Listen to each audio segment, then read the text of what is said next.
oui. Êtes-vous à la maison?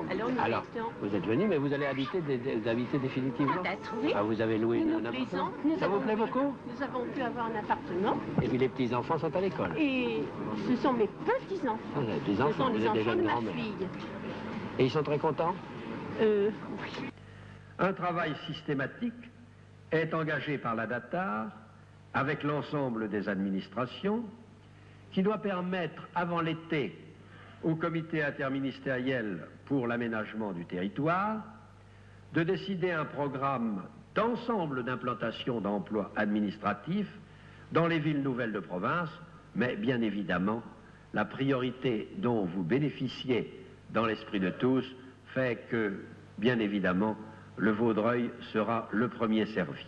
Nous retiendrons aussi, pour les 500 visiteurs qui découvraient la ville nouvelle, cette phrase du ministre remontant dans sa voiture: « Mais dites-moi, votre affaire au Vaudreuil, c'est gai ?»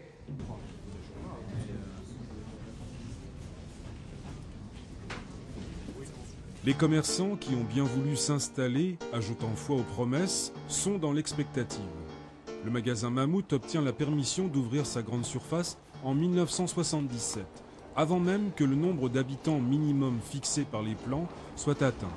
Après, il manquera encore un marchand de journaux, un bureau de tabac, un cinéma et quelques bistrots pour mener une vie à peu près normale.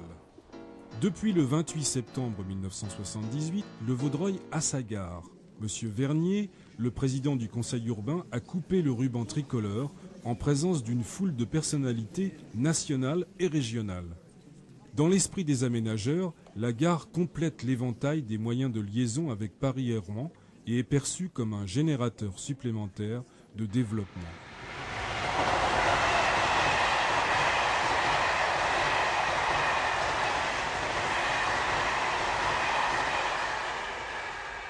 Comme la construction de la ville, la construction politique sera singulière.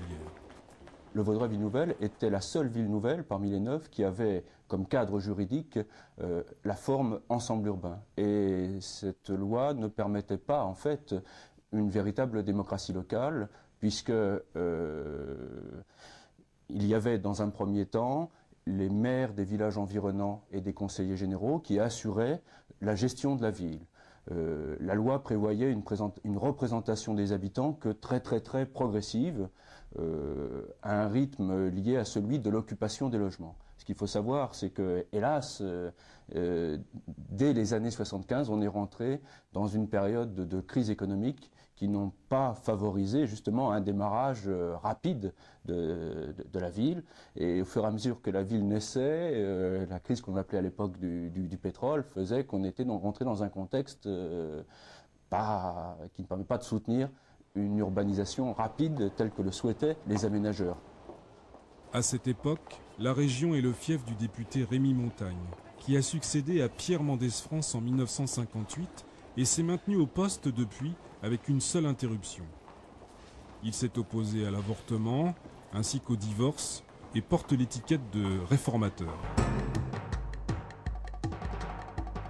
En mars 1977, la ville nouvelle a le redoutable privilège d'être la seule ville de France dont les habitants sont privés du droit de vote pour les municipales.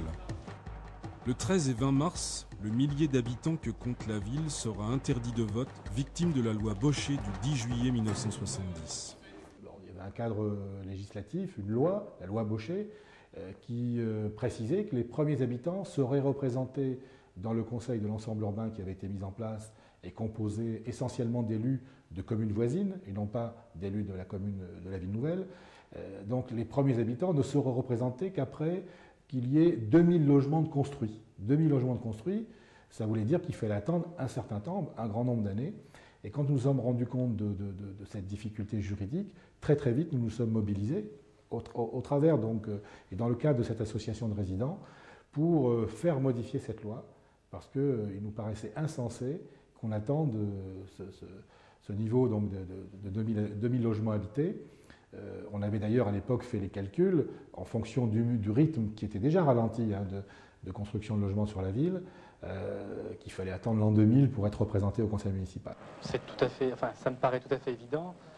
c'est que si on ne permet pas aux gens de voter, c'est pour sauver un petit peu cette ville nouvelle qui, par son vote, aurait pu devenir une ville de gauche.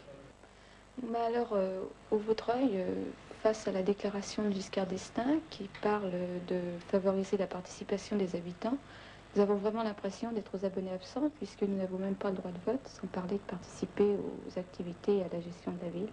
C'est quand même aberrant qu'une ville nouvelle n'ait pas de représentants au sein d'une commune pour gérer la commune. Enfin là, je suis un petit peu frustrée. Enfin, j'espère qu'on votera un petit peu plus tard et que les habitants pourront être représentés au sein du conseil de l'ensemble urbain. À partir du moment où nous n'étions pas donc reconnus comme citoyens, nous ne devions pas payer d'impôts. Cette grève des impôts locaux, on avait ouvert un compte bloqué, etc., a débloqué la situation, en quelque sorte, puisque fin 1977, grâce à la procédure dite de cavalier budgétaire, je pense que c'est une procédure qui n'existe plus maintenant, la loi a pu être modifiée, et on a introduit dans la loi Baucher qui existait la possibilité de supprimer ce seuil de 2000 logements construits pour avoir les premiers représentants des habitants, et nous avons pu avoir une élection partielle dès février 1978. C'est à ce moment-là que j'ai été élu avec deux autres habitants, et nous sommes entrés dans ce conseil de l'ensemble urbain, qui était constitué encore d'une manière très majoritaire par des élus de communes voisines, et donc nous n'étions satisfaits qu'à moitié. La parole des habitants allait être entendue, mais d'une manière minoritaire. Notre objectif, et ce que les habitants souhaitaient, c'est aller plus loin et d'obtenir un vrai conseil municipal où il n'y aurait que des habitants de Val-de-Reuil. Pour obtenir gain de cause, la liste d'Action de gauche organise des élections sauvages au printemps 1981. Le préfet ne tarde pas à déclarer cette consultation illégale. En décembre, les premières élections municipales voient la liste d'Union de la gauche élue au premier tour. Elle désignera pour maire Bernard Amsalem.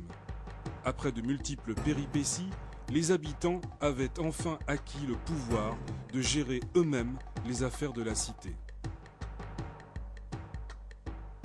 Ah ben l'ambiance a complètement changé. Après c'est devenu très politique, hein. Tout est devenu politique d'ailleurs, depuis les élections de parents d'élèves dans les lycées et collèges, enfin dans les lycées ou dans les écoles primaires, jusque bien sûr aux élections municipales ou autres élections. Alors là les politiques bien sûr ont pris la place. Et très rapidement, même l'association des habitants s'est politisée.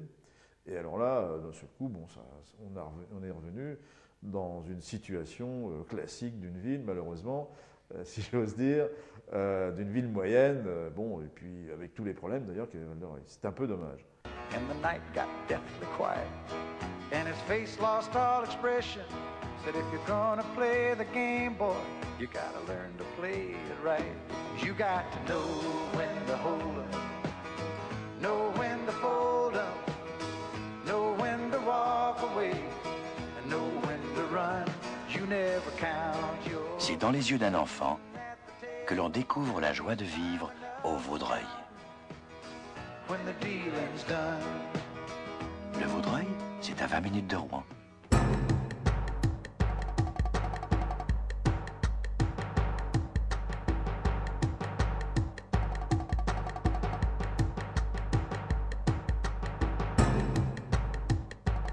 Dans les années 80, c'est le paradoxe du Vaudreuil que d'offrir en rase campagne des immeubles imaginés pour une cité idéale de 150 000 habitants et qui ne prouvent